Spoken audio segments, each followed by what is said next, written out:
A Life to Die For, a podcast presented to you by Melanie Limi and Elodie Fuentes. A podcast about life, death, and the idea that becoming friends with death might help us have more meaningful lives. Talking about it won't kill us, but instead might help us live better.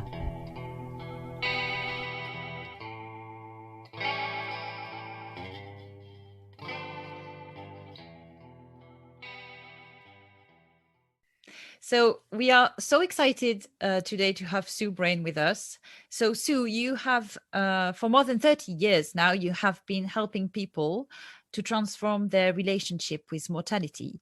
You wrote books such as Living Fully, Dying Consciously, and more recently you published Is Steady Going to Die, which is part of the Granimo series, which help adults and children to talk together about death and dying.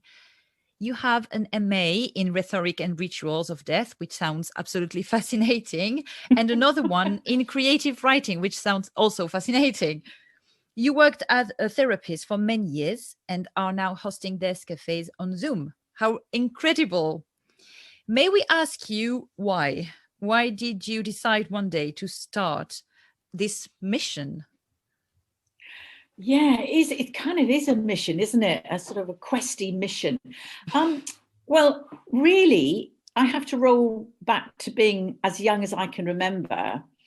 And I always knew I was mortal, even as a little tiny thing. I knew I was only here for a finite amount of time. And I think that just kind of colored my whole way of being. And it kind of led me into training as a nurse. This is back in the 70s. And so I laid out my first dead body when I was 18, as you do when you're a nurse. And I kind of just was so fascinated by the whole concept of dying, because obviously this is at Middlesex Hospital in London, and we cared for a lot of people who were dying all the time and very, very ill. So that sort of led me into thinking, wow, what is this thing called life and death? And then lots and lots of other things happened in my life. And I left nursing and I did all sorts of other things. Mm-hmm.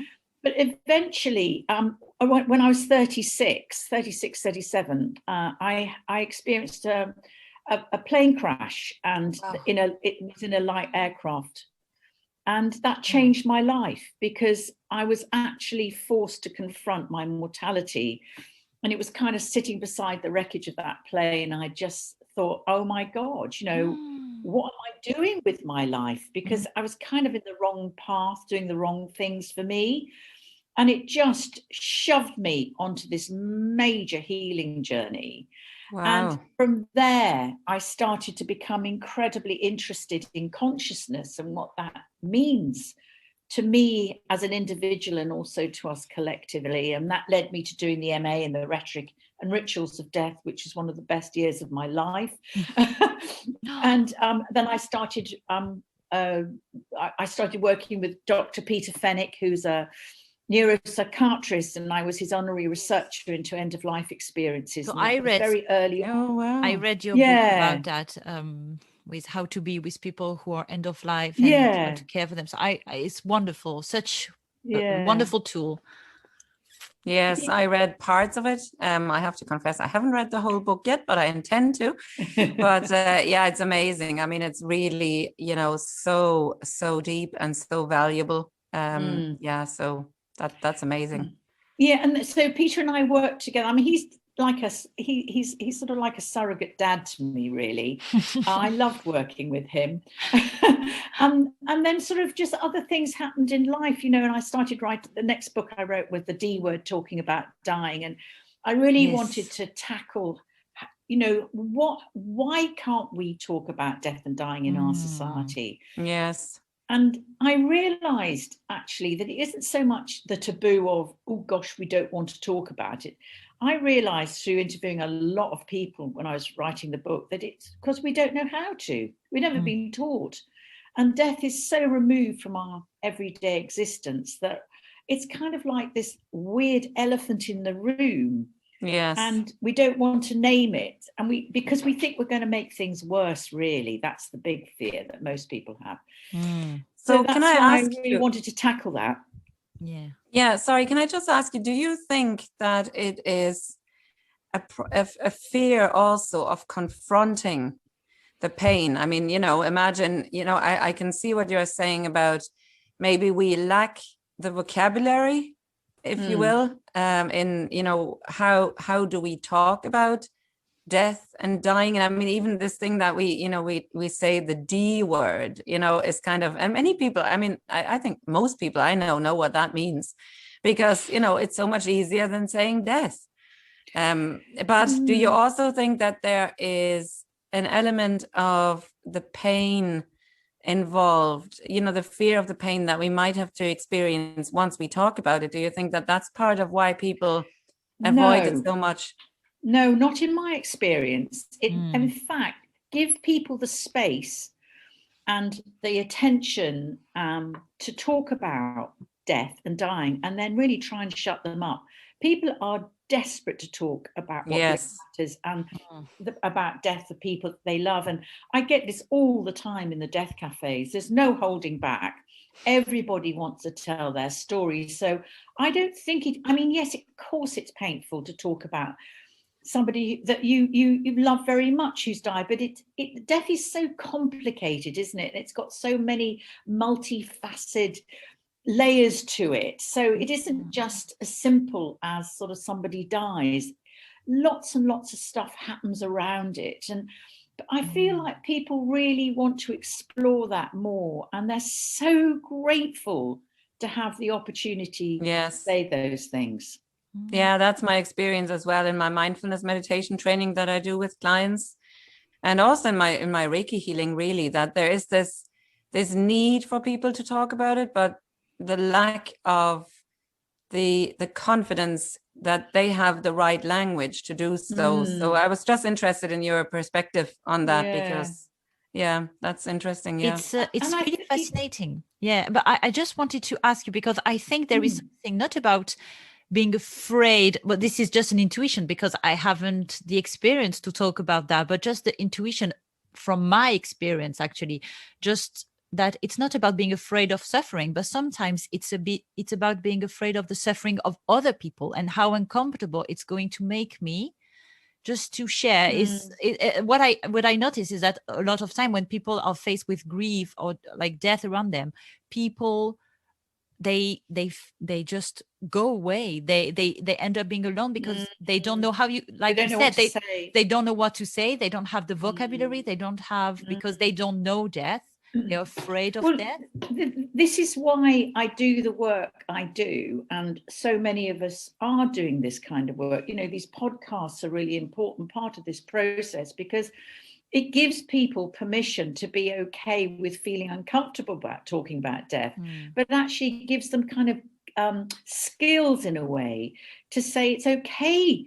Actually, it's okay to say, listen, I feel really uncomfortable. I don't know what to say, but I'm so sorry.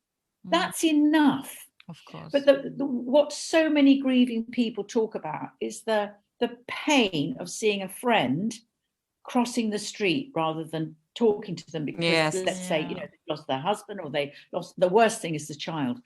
People are completely stumped by that. But just to leave a pot of soup on the doorstep with a lovely card, or ringing them up just saying, I can't make this better, but I'm just thinking of you. Yes, absolutely. It's just, it's little things. It's about really walking beside somebody. You don't have to fix them, because you can't. Yeah, exactly. You can't. But it's just about being able to allow yourself to get over your discomfort so you can walk. And yes, it's horrendous to see somebody that you love in pain, because something has happened to them, because somebody very precious has died. But that's also its life. Death is part of life, and however much we don't want it to be, it is. And when you take your first breath, and sometimes you don't even get to take a first breath, but that's the contract, that at some point you'll stop breathing, whoever you are, however old you are. And that's a toughie. Yes. It is. But And holding space is something that comes into it a lot, I think, is to be able to be with somebody else's pain and not wanting to fix it, not rushing in. And I mean, it's so common for us to, when we see a problem, to rush in and try to make it better. You know, I want this to be fine for you. I want this to fix, to be fixed for you. I want this to go away. But to actually just sit here for a moment and say, yeah, this is what it is. It doesn't need changing, doesn't need fixing. It's just what it is. And just let a person cry, you know, without saying, oh, don't cry. That's how we release our sorrow and our grief, is by, that's why we're given tears. yes. You know, in my own suffering and pain and loss that I've had in my life, and I've had plenty of it, as we all have, and we all will, because that's also part of the human condition. You know, suffering, you know, it lies in the same bed as joy and happiness, because it makes us feel alive. Yes. And it teaches us about who we are. And I just think that, you know, for me, I let myself wail. I don't cry. I have wailed in my life. I've keened, because that's enabled me to release it out of my being. And for me, grief, you never get through it, but you start to allow it to become part of your life story. Yes. And that walks as your companion. That Absolutely. is who you are. It's made you who you are. And so for me, my grief, however much I've struggled with grief in my time. But I'm kind of really grateful to it, because it's really enriched who I am. And gosh, it's enabled me to do the work that I do now. So it's been a gift in disguise at the time. Yes. But this is suffering, right? Yes. So suffering makes room in yourself for joy to fill the hole. And the more you embrace your pain, this is something I read in the Khalil Gibran, the Prophet, the more pain you have, and the more you embrace it and face it and cherish it somehow, you can let the joy then fill you in. But if you don't embrace the pain, you won't embrace the joy fully. Yeah.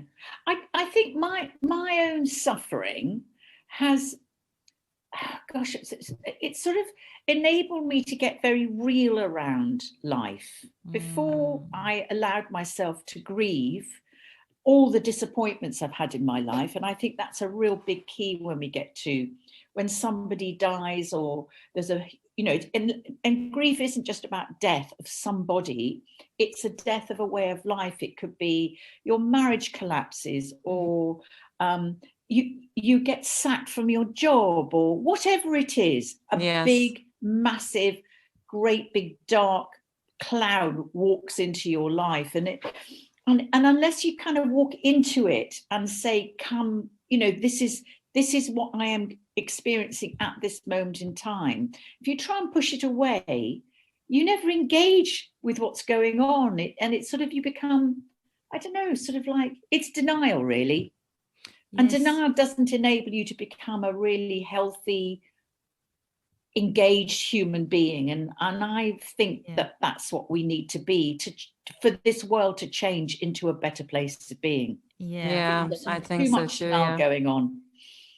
And I also see that in people actually with whom I do the energy work, you know, that when you push away grief or sorrow or any sort of transformation in your life, when you sort of brush it under the carpet and pretend that it hasn't happened or that it hasn't affected you, it actually manifests in your system. I mean, you know, energetically, but also in physical symptoms. And, you know, sometimes when I see people with long-term depression, let's say, you know, the root of that would be some suffering that hasn't been talked about.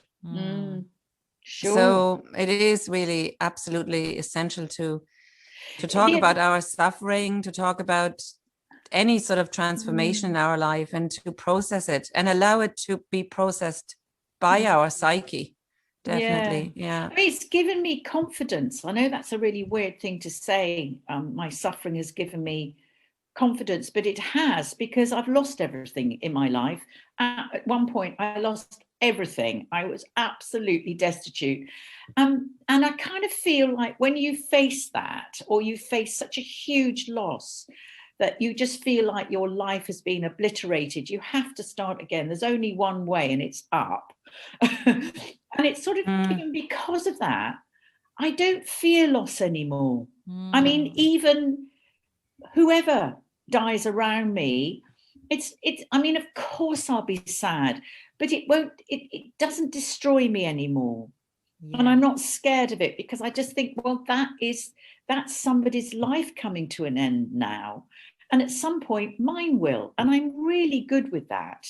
Yeah. And I just want to use my life while I still have it really well.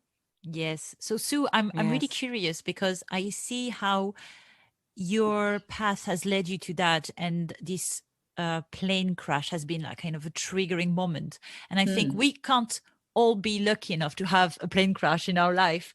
And I can see that with your work and your latest book, Is Teddy Going to Die? Is it the work you're trying to do with children to raise awareness with kids so they can grow up with this sense of death, so they can really have meaningful lives? Is that why you wrote this book? Definitely. Well, I'll tell you why I wrote it, because it's actually was a couple of years ago.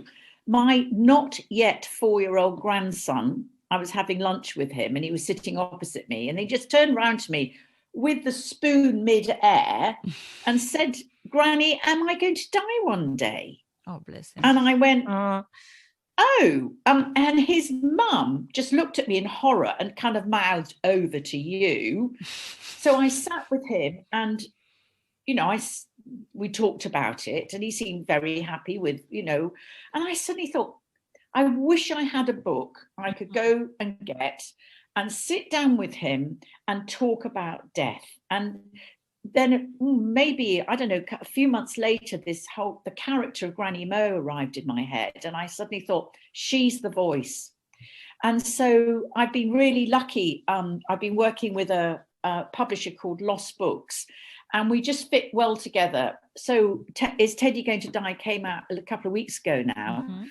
And it's really enabling people. The whole thing also about with Granny Mo is she's also can give adults the confidence to sit down with a child and answer those very difficult questions with the book. And at the end of the book, there's a let's explore more page. And so there's questions there. So the child can talk to the reader, who's the person who's reading the book with them, more about what Jack, the little boy in the book, and Granny Mo speak about, and they maybe can just explore it more. And so there's a whole series of Granny Mo books now, and each time Granny Mo talks to a different child about a different situation. But Is Teddy Going to Die just addresses the whole theme of death and dying from a child's perspective.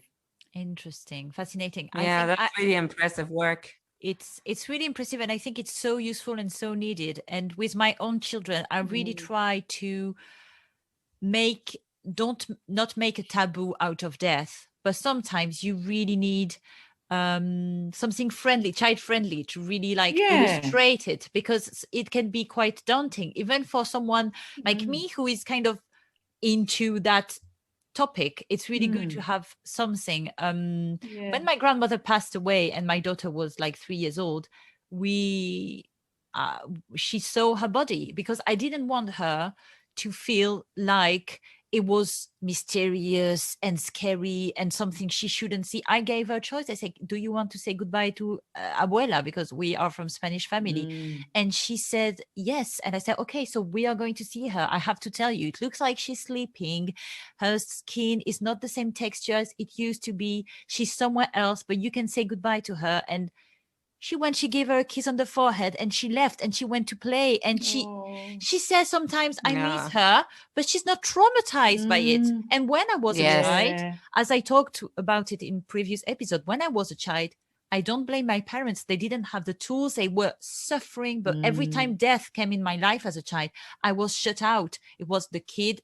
She mustn't come to the funeral. She mustn't see. She mustn't. And I felt like I was petrified at the idea of death, because nobody would tell me about it. Yeah. you know? Mm. So I think Yes. it's so important. Yeah. And we should go more and more in schools and talk about it to kids, I think. Yeah. Oh gosh, definitely. I've heard horror stories from people who come to the death cafes, even my age, and they were not allowed when they were children. They were not allowed to go to mum's funeral or granny's funeral or grandpa's or whoever it was, and they would often were sent away, and they come back the next day, and all their possessions had gone, all the photographs had gone, and they were never allowed to talk about that person again. And the impact it had on them and their ability to develop trust in other relationships was remarkable. And it was still so alive for them. You could, the tears would come to their eyes because they hadn't, they had never been given the opportunity to process it. And I think the more that we can really encourage children just to not shove it down their throats, but just to accept that death is part of life, and they will ask those questions because they will. I have a friend who has a little boy. He's about 4, and they were walking together past a cemetery, and he said, "Oh, Mum, what's that?" And she said, "Oh, it's a cemetery." He said, "Oh, is that where all the dead bodies are kept? Am I going to die one day?" And she said, "I just wish I'd had a Granny Mo book to sit down with it." What do you say? So that's the aim of the Granny Mo book. Yeah, you never know. I just want to, you said something earlier about, the plane crash being the big trigger for me, which it was. But, not everybody has to have a plane crash. Absolutely not. Definitely not. And I really would not wish that on anybody anyway. But I do feel that there is often something major happens in your life to trigger an awareness, a waking up, if you like, of seeing life differently, of maybe seeing life really as it is and stripping away all the illusions and the delusions. And some people actually can do that just sitting in meditation. They get it. But I do think, I personally believe, this is only my personal belief, is that we're called to become aware and conscious. And not everybody answers the call, but I'm very glad I was called, but they had to shout at me to get my attention, the universe, because I just wasn't listening. So I think that's why the plane crash happened for me, actually. But that's I think that's really, really interesting, because I think along the same lines, and I think it's just a matter of, do we answer the calls, as you put it, or do we decide not to listen? And I think many a time people decide not to listen, either consciously or subconsciously. But when we do, I suppose major events can call us like that. And it's really, I mean, I know that you wouldn't wish this on anybody, but I think in your situation, it was really well, it sounds weird, but such a wonderful thing to happen, because it really opened you up to seeing what you wanted different in your life. And now you're doing wonderful work that helps so many people. I mean, this was 30 years ago. Yes. So it was a massive trigger for me, because I was definitely on the wrong path. But I think the key is actually taking a damn good look at your life and actually asking yourself, am I happy with who I am and how I am in the world, or am I miserable? And if you're miserable, you need to pay attention, because if you don't do something about it, the universe will definitely tap you on the shoulder. And that's your choice, whether you accept that call or not. But however, it's extremely painful to have to go through something like that. But the outcome for me has been incredibly growthful. And I don't find life particularly easy. I never have, but I find it really rich because of this. And it's led me to sit here in this chair talking to you guys. I mean, great. I think it's not about how life how easy life is actually. For me, this path of being with dying and being with living, and this purpose of living consciously and dying consciously, it became a purpose. And this purpose is not easy, but it's a purpose, something I never had in my life before. And the intention, everything since I discovered this end of life doula thing, everything has a purpose now and an intention, meaning that Yeah, if I'm I the go same. to Yes. work, like it's like meditation, but it's like spirituality every day, all the time, every minute. Not all the time. Sometimes I sit and watch Netflix and I just not Nothing wrong with think that. about it. But so, like I started working as a waitress in a restaurant to pay for my training as a doula. And I didn't go working saying, oh God, I have to work. I'm like, oh, people are going to come to my restaurant and they're going to have a good time. And I want to give them a good time. And putting that intention in things I do, taking care of the living and the people around me, for me, is really the thing that makes the difference with my life before, is this purpose, this intention of being with other people. I think it's actually being in service, and that sounds a bit new agey, doesn't it? But I think there's this sense there is something much more important than me going on here. And as soon as I surrendered, again, very new agey word, but as soon as I went to the universe, I give up. You take over. I will do whatever I can to make this world a better place. Just use me. Exactly. And it kind of everything started to kick off after that. It was really strange, and people fell into my path all the time. For the last 30 years. The right people, they may not have been the nicest people, but the right people arrived to shove me on to the next step. And I'm fascinated by that. And lots of people have dropped into my life and dropped out of my life. And I'm curious about serendipity and what is that about? And I'm really curious about how Granny Mo arrived in my head, because I didn't make her up. She just came to me. Out of the wish to serve. You embraced but I just wonder, and I just wonder about that. And I feel that's great mystery at work. And I'm a great advocate of great mystery. I don't want everything to be proved. Thank you very much. I don't either. But that's I spoke to somebody the other day, to a good friend of mine actually, and she's a great believer in science, and everything has to be explained. And it would be great if science could explain everything. And I was saying to her, this life would be so boring. I mean, for me, this would be such a boring life, because I like the mystery, and I like exactly what you're saying, that people come into my life, they for whatever reason, I don't know why, but like Elodie and like yourself, I feel very much like being in service and making this world a good or a better place, and shining the light brightly, shining all of our lights really brightly into this world with everything we have to give is so important. Like my husband passed away 2.5 years ago from cancer, and I was with him the whole way, and even at the very end. And I found this whole process of going through the bereavement really interesting. And this is not to say not heartbreaking. Of course, it was and still is in a way heartbreaking, but it has made me who I am today. And that is this person who came to End of Life Doula UK and Living Well, Dying Well, where I met Elodie. And it has also made me come to the realization that I want more complementary therapies in hospitals in Ireland. And, all of the things that I do, exactly like you said, Elodie, I can watch Netflix or a good film, or, I can go out for a nice meal. Well, now, of course, not because of COVID, but I would do.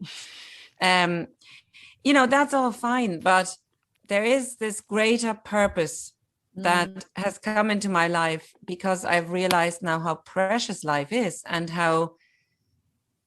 what a mystery it is, and what a wonderful journey we have been given to give it our everything. I think for me, living consciously, this is what I've learned over the years, is really about understanding what taking responsibility is all about. And for me, that's really learning to listen to ourselves, what's going on inside ourselves. And, you know, when we listen to ourselves, we're able to make good decisions from a place of real solid groundedness inside. And that's been a huge thing for me in my life, to learn to do that. And it also enables us to take responsibility for how we say things, rather than shooting from the hip all the time, or running away from things, but just being really, really responsible in our speech. And I think the other thing is about, for me, it's knowing that every single thought and action I create has a consequence. And that really hurt when I realized that, because I look back and thinking, oh my God, I made some wild cock ups because I didn't listen, and I didn't understand that actions have consequences. It sounds daft, but I just didn't get it. And the third thing is, I think it's when those two kind of start hitting into gear, it's about finding our own unique contribution, our own unique creativity that we can present to the world, and we all do it in our own way. You can't judge anybody else or compare yourself to anybody else, because they're them. Yes. And you're you, and that's what you can offer. You offer you. Yes. And everybody's got something to offer, whatever that is. Absolutely. And I think people haven't been supported in knowing that. Encouraged, maybe. Yes. And things, you know, and I had to learn the hard way, you know, because I didn't think I was capable of anything when I left school. I was just sort of like a blank, empty canvas, walking around with a big hole inside myself, going, I don't understand anything. I don't want to be here. This is pointless. And, you know, sort of having the condition, I had to get married, and I had to do this, and I had to do that. And it was alien to my world and my spirit. And when I realized that, gosh, you know, that was a big thing too. But, you know, having to break people's hearts to find out how to mend my own broken heart. So, you know, there's all of that to take on board as well. But I do feel like when we learn to listen to ourselves and to listen to how we're feeling in the moment, that's the breakthrough. Yeah. That's when the universe can go, oh my God, we can talk to her now. Or him. So we need to teach the kids that.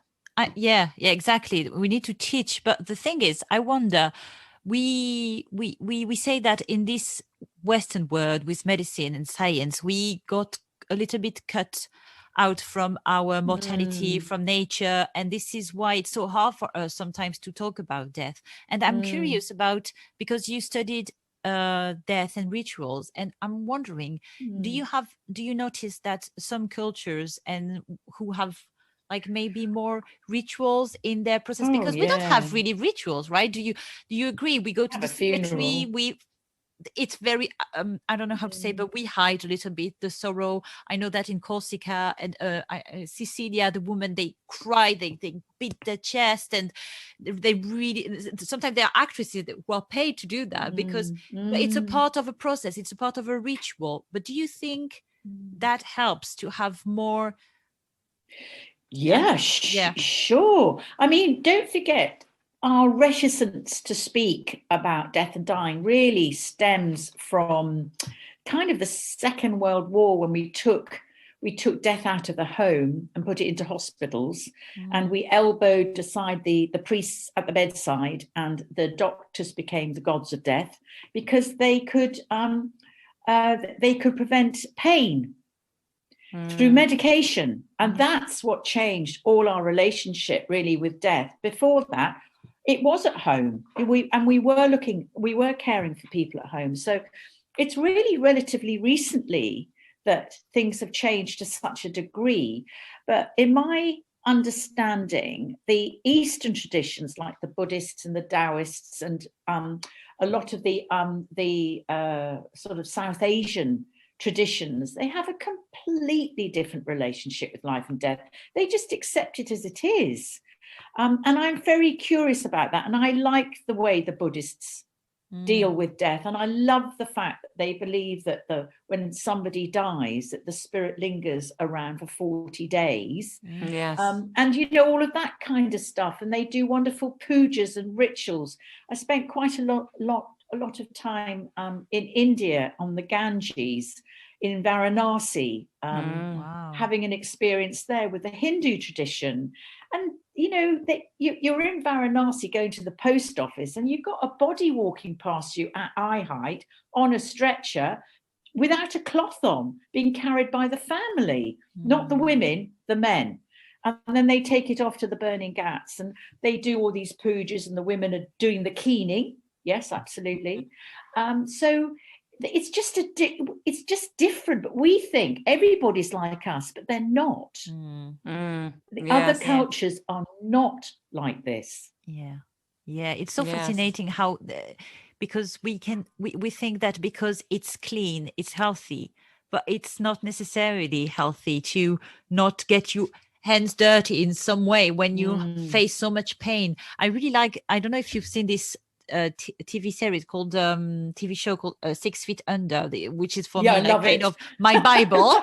Basically, I discovered it when I was 13 years old, and there is this episode. Well, I think it's the first episode when the dad dies. It's a funeral director family, right? And the dad dies, and this is whole like the fake grass around the perfect hole, and everybody's like kind of hiding the tears. And the mom, she starts like she kneel in front of the grave and she starts to, because they have this shaker to put, not to make their hands dirty, to put the earth on the coffin, and she just kneels and take the dirt with her hands and she starts crying and crying and crying, and it's so beautiful just to see. And but everybody is so uncomfortable with that, but who cares? Like, this is her grief. We don't care people are uncomfortable with that because this is for her to deal with. It was such a progressive series. Amazing. 6 Foot Under, for anybody out there who just wants to get gripped. Yeah, it's amazing. Series on death. It's utterly brilliant. Yeah, I love that series. Oh, great. Okay. Yeah, I'll have a look. I haven't never seen that. It's a masterpiece. It's brilliant. You know, I mean, that, you know, people are talking about it. And as I said before, I just don't think it's the taboo, inverted commas, that it used to be. I do think things are changing. And I do, you know, we're having conversations like this. I'm always talking to people on my own podcast, which is called Embracing Your Mortality, about death and dying and consciousness, because nothing else interests me really. And people I never have a problem getting somebody to talk about it, and then, you know, it's as I said before, you kind of try and get them to shut up, because people want to talk about this kind of stuff. People are greedy for it, and I certainly find that in the death cafes, that people are so grateful. And the last death cafe I ran, there was a lovely woman that came. I guess she was maybe in her 50s. And I run them all on Zoom these days, obviously. And she'd come because she was terrified of dying. That was her big thing, because you never know who's going to turn up in a death cafe. It could be people who've, you know, been sitting beside the deathbed of somebody, or somebody's died, or they just want to talk about it, or whatever it happened. Her thing, she was terrified of dying. And we all had this wonderful conversation, and we were talking about what we wanted to do on our deathbed. And some people wanted to be surrounded by people. Other people said, no, I want to die alone. And we came back to her in the end and just said, you know, how are you doing? And she said, this has just been utterly enlightening. I didn't even know I could choose to die alone. I don't want to be around people. And that was one of the big fears. It was so interesting. She said, you know, this is completely released where I've come from with this. And that's amazing. She's a very happy lady.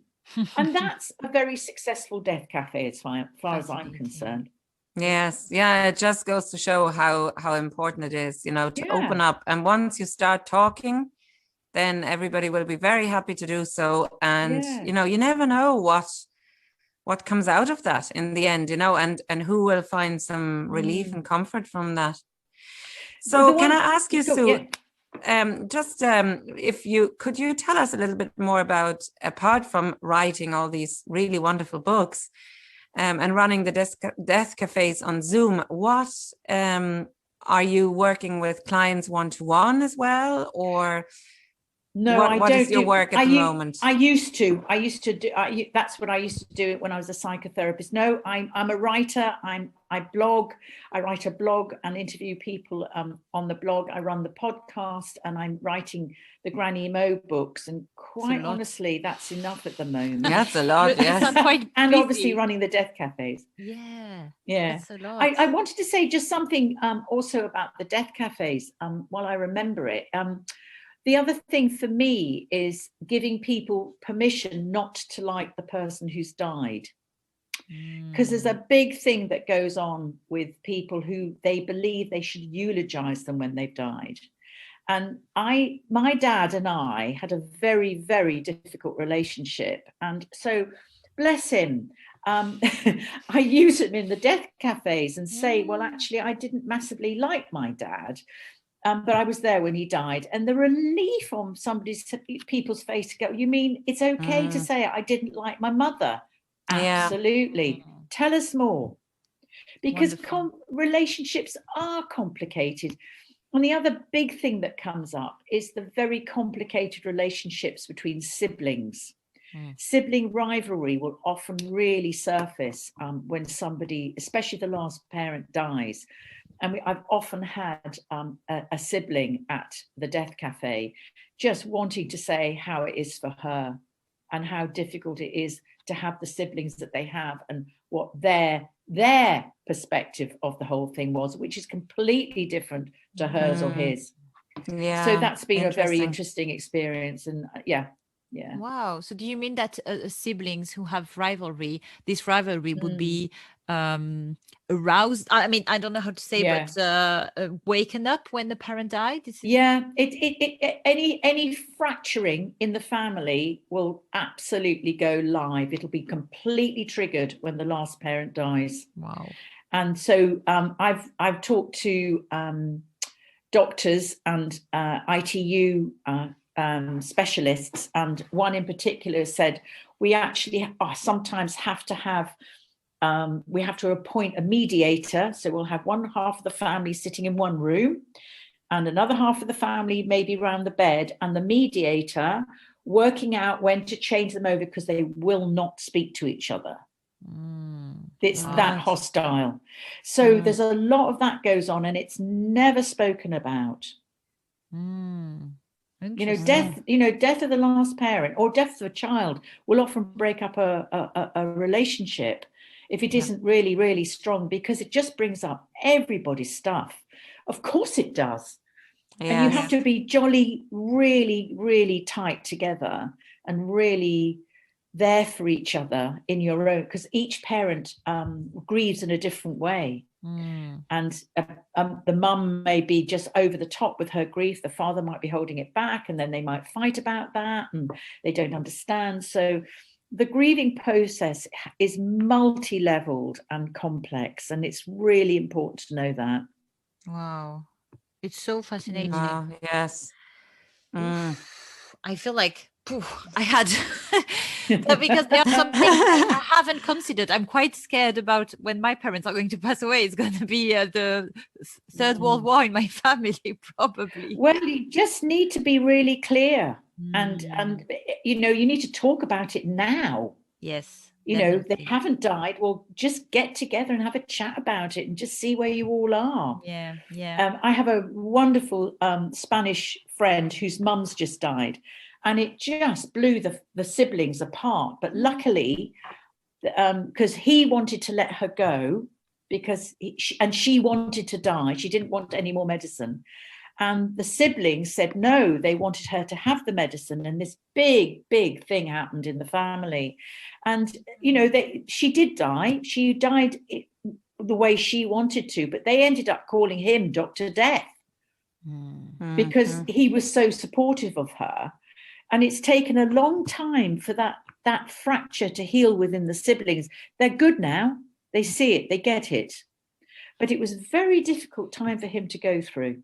Wow. And then he was in the 60s, Yeah. in his 60s. Yeah.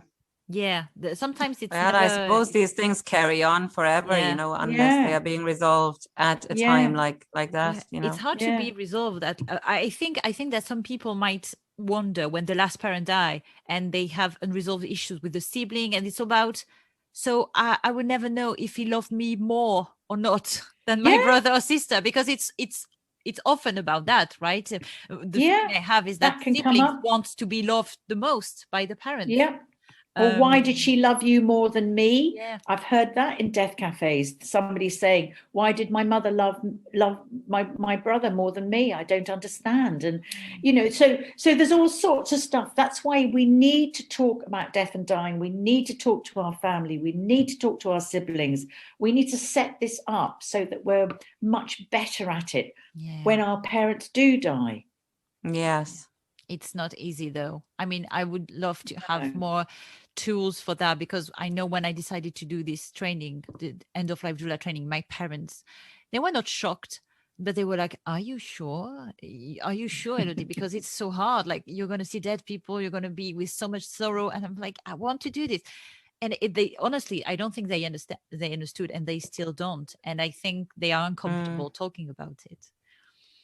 Yeah, You know, so are mine. I mean, I told you last time, Elodie, that my parents, when I decided to work in a hospice, to volunteer in a hospice at the age of 20, well, at least I think I mentioned that, my parents said to me, why would you do that at the age of 20? You are still so young. Why would you think about death? And even back then, my answer was, well, because, you know, age has nothing to do with dying. I mean, I just feel death is interesting. Death is fascinating. And I want to be of service there. And so I go there and help. But when I started to do the doula training, my parents were exactly the same. So now you're going into this space now where you're talking. Not only are you now working in the service of dying people, but now you're actually offering your support to families where somebody is dying. I mean, you know, that's even more madness than at the age of 20 when you only decided to be of service, you know. How to deal with what I love about the whole grieving process is you can be on the floor in one moment and then screaming with laughter in the next. Yes. It kind of throws you into that space of intense feeling, and you can feel so guilty that you're laughing over something stupid. But laughter is part of the grieving process, always have been for me. And, you know, and I know for everybody else I've ever spoken to, yes, it is horrendously difficult and painful, but then it's extreme emotion come up. So it's such a journey, a journey. That's what we're doing this work for, isn't it? It's just to create space for people, just to say, I need to talk about this, you know, and when they're ready to.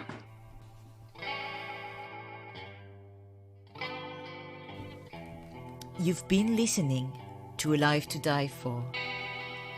Thank you to Sue Brayne for being with us today. We wish you well until our next episode, where Maurice will be our guest and share with us about his own experience of death and grief. Thank you for your time and attention.